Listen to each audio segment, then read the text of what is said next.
नमस्कार दोस्तों, आप सभी का स्वागत है आज के एक फिर न्यू कहानी में। आज की कहानी दोस्तों यानी बहुत महत्वपूर्ण होने वाली है, इसलिए आप लोग कहानी को अंत तक जरूर सुने।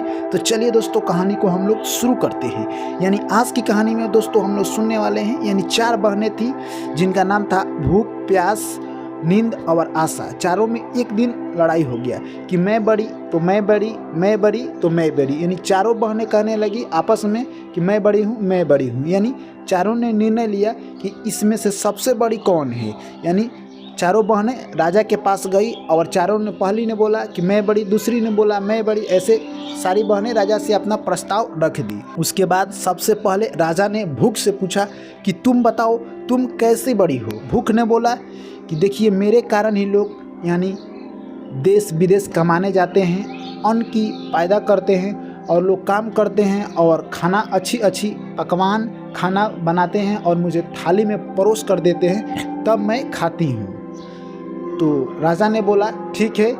राजा ने अपने पूरे दरबार में बोला कि आज से कोई कमाने नहीं जाएगा और आज से कोई खाना नहीं बनाएगा, कोई भी पकवान नहीं बनाएगा और कोई भी थाली नहीं लगाएगा। देखता हूँ मैं कि भूख कैसे रह पाती है। दिन गुजर गए, रात गुजर गए।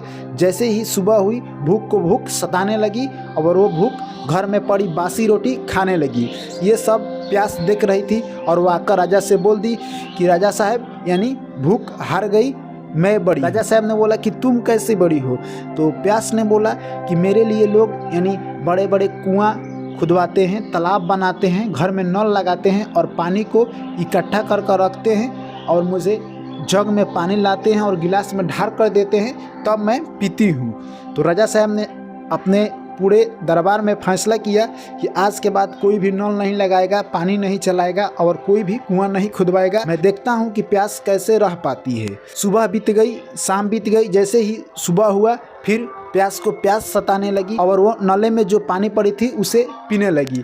यह सब नींद देख रही थी और आकर वो राजा साहब से कह दी यानी प्यास नले की पानी पीने लगी, इसलिए मैं बड़ी हूँ।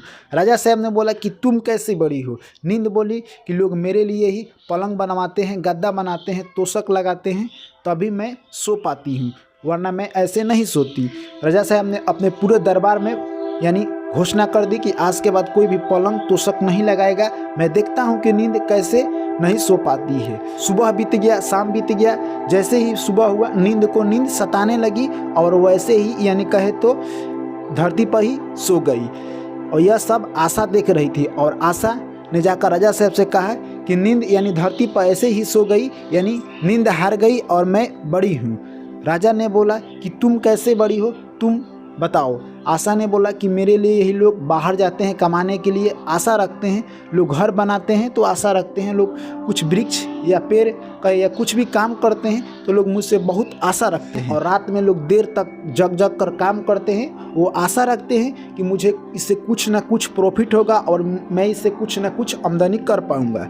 तो राजा ने अपने पूरे दरबार में घोषणा किया कि आज के बाद कोई भी रात में काम नहीं करेगा, दिया नहीं जलाएगा और वो सो जाएगा। जैसे ही रात हुआ आशा भ्रमण करने लगी। भ्रमण करते करते करते उसे एक कुम्हार का घर मिला, जिस घर में यानी दीपक जल रहा था और वो कुम्हार मिट्टी का बर्तन बना रहा था। आशा वहाँ गई और उसके दीपक में समा गई और दीपक का बत्ती सोना का हो गया, दिया भी सोना का हो गया, उसका जितना भी महल था, बर्तन था, सब कुछ सोना का हो गया। यानी आशा उसके घर जाकर बस गई और उसके घर में सुख संपत्ति आ गया। मैं आशा करता हूँ कि आपके घर में भी सुख संपत्ति आए। तो इस कहानी से दोस्तों हमें क्या सीख मिलती है और इस कहानी में सबसे बड़ा कौन है, यानी इस कहानी में सबसे बड़ा आशा है।